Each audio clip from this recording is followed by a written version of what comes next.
राज्याचे माजी मंत्री स्वरूपसिंग हिऱ्या नाईक यांचा देखील शोकप्रस्ताव आहे।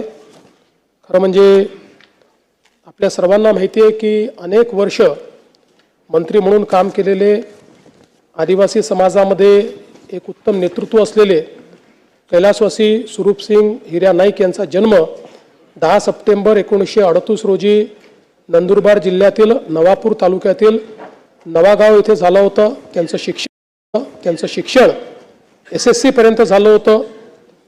त्यांनी आदिवासी सेवा सहाय्यक संस्थेची स्थापना करून कला, वाणिज्य आणि विज्ञान महाविद्यालय, D.Ed आणि B.Ed महाविद्यालय तसेच आश्रमशाळा सुरू केल्या।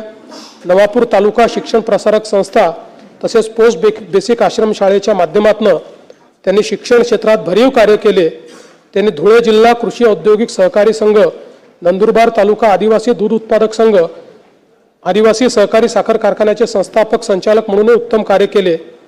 आदिवासी समाजाच्या व्यसनमुक्तीसाठी त्यांनी गावोगावी भजन मंडळाची स्थापना करून जनजागृतीचे कार्य केले होते।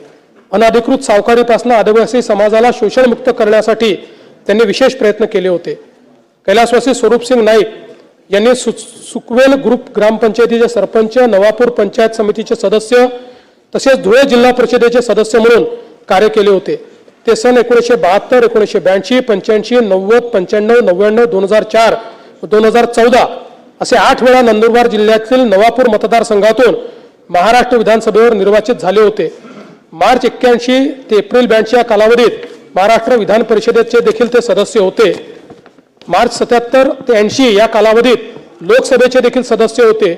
सन 80 ते 2009 या कालावधीत समाज कल्याण, सार्वजनिक बांधकाम, आदिवासी कल्याण, वने, अन्न व नागरी पुरवठा, परिवहन, राज्य उत्पादन शुल्क, पर्यावरण, बंदरे, महसूल व भूकंप पुनर्वसन, विमुक्त भटक्या जमाती, इतर मागासवर्गीय अशा अनेक खात्यांचे मंत्री म्हणून त्यांनी उत्तम कार्य केले होते। अशा या ज्येष्ठ समाजसेवकाचे बुधवार दिनांक 24 डिसेंबर 2025 रोजी दुःखद निधन झाले। मी त्यांना विनम्र श्रद्धांजली अर्पण करतो।